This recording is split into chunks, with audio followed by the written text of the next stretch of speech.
चलिए अब हम अवतल दर्पण के बारे में विस्तार से पढ़ेंगे और इसका उपयोग की भी चर्चा करेंगे।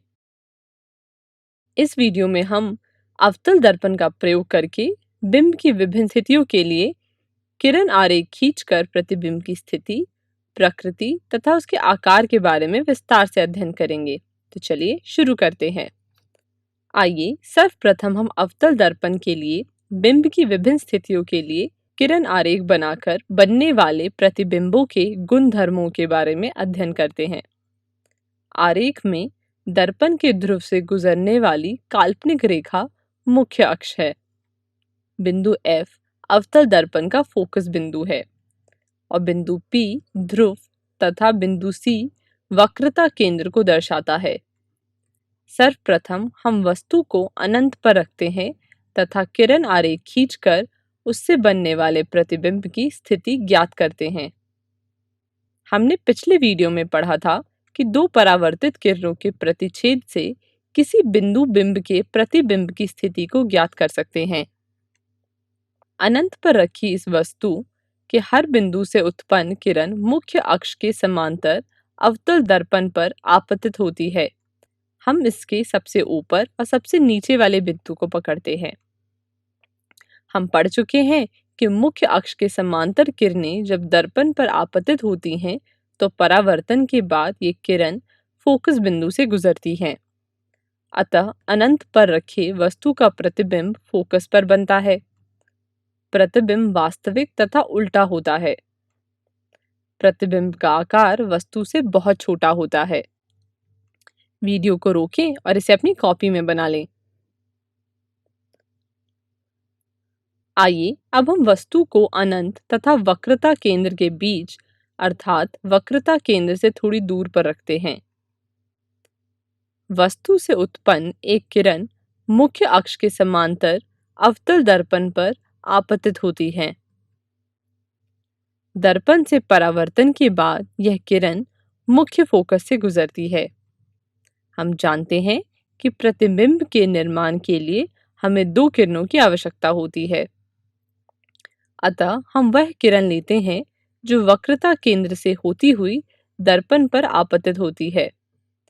वक्रता केंद्र से आने वाली किरण दर्पण पर लंबवत आपतित होती है, अतः यह किरण पुनः उसी पथ के अनुदिश परावर्तित हो जाती है।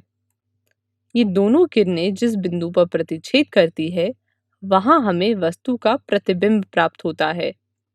अतः जब वस्तु अनंत तथा वक्रता केंद्र के बीच होती है तो प्रतिबिंब की स्थिति वक्रता केंद्र तथा मुख्य फोकस के बीच में प्राप्त होती है। इस स्थिति में प्रतिबिंब वास्तविक तथा उल्टा बनता है और इसका आकार वस्तु से छोटा प्राप्त होता है। इसे भी अपनी कॉपी में लिख लें।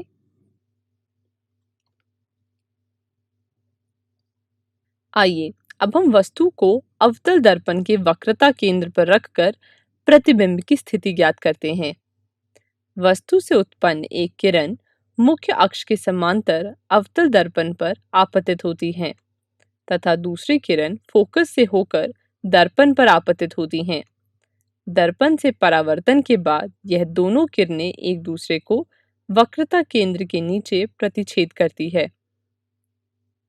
अतः हम कह सकते हैं कि जब वस्तु को अवतल दर्पण के वक्रता केंद्र पर रखा जाता है तो प्रतिबिंब वक्रता केंद्र पर बनता है और हमें प्रतिबिंब वास्तविक और उल्टा मिलता है तथा प्रतिबिंब का आकार वस्तु के बराबर प्राप्त होता है।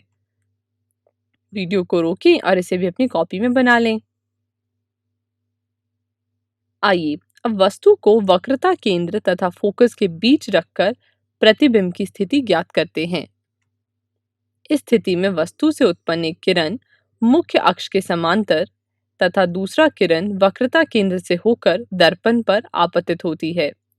दर्पण से परावर्तन के बाद दोनों किरणें वक्रता केंद्र तथा अनंत के बीच एक दूसरे को प्रतिच्छेद करती है, अर्थात हमें प्रतिबिंब की स्थिति वक्रता केंद्र तथा अनंत के बीच प्राप्त होती है और प्रतिबिंब वास्तविक तथा उल्टी बनती है तथा प्रतिबिंब का आकार वस्तु से बड़ा प्राप्त होता है। वीडियो को रोकें और इसे भी अपनी कॉपी में बना लें। आइए अब हम वस्तु को इसके विपरीत अवतल दर्पण के फोकस पर रखते हैं। हमने इस वीडियो में देखा था कि जब हम वस्तु को अनंत पर रखते हैं तो हमें प्रतिबिंब फोकस पर प्राप्त हुआ। इस स्थिति में वस्तु से उत्पन्न एक किरण मुख्य अक्ष के समांतर तथा दूसरा किरण वक्रता केंद्र से होकर दर्पण पर आपतित होती है और इस स्थिति में वस्तु से उत्पन्न दोनों किरणें दर्पण से परावर्तन के बाद एक दूसरे को प्रतिच्छेद नहीं करती है, जैसा कि आप चित्र में देख सकते हैं। तो क्या इस स्थिति में प्रतिबिंब प्राप्त होगा? प्रतिबिंब प्राप्त होता है, लेकिन इस स्थिति में किरणें प्रतिच्छेद नहीं कर रही हैं, अतः इस दशा में हम ये मान सकते हैं कि अनंत बिंदु पर दोनों किरणें एक दूसरे को प्रतिच्छेद करके प्रतिबिंब का निर्माण करेंगी। अतः इस कारण प्रतिबिंब अनंत पर बनता है और प्रतिबिंब वास्तविक और उल्टा होता है तथा प्रतिबिंब का आकार वस्तु से विवर्धित प्राप्त होता है। वीडियो को रोकें और इसे भी अपनी कॉपी में लिख लें। आइए अब हम अंतिम स्थिति का अध्ययन करते हैं, जिसमें हम वस्तु को ध्रुव तथा मुख्य फोकस के बीच रखते हैं।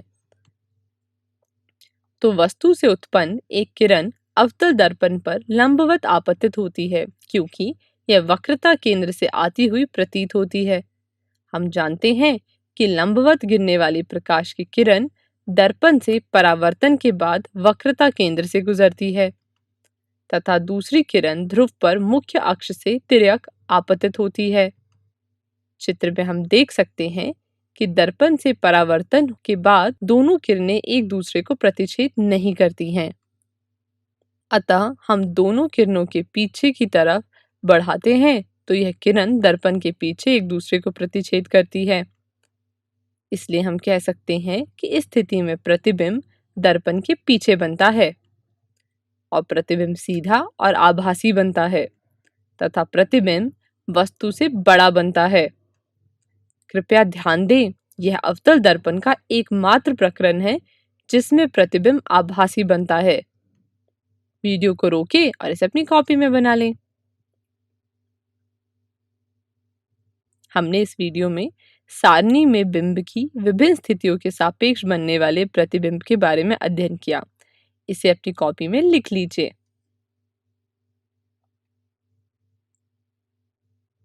Question time. अब ये बताइए, यदि हम किसी वस्तु का सीधा और बड़ा प्रतिबिंब प्राप्त करना चाहते हैं तो वस्तु को अवतल दर्पण के सामने कहाँ रखा जाना चाहिए? चलिए अब आपको इसका उत्तर दिखाते हैं।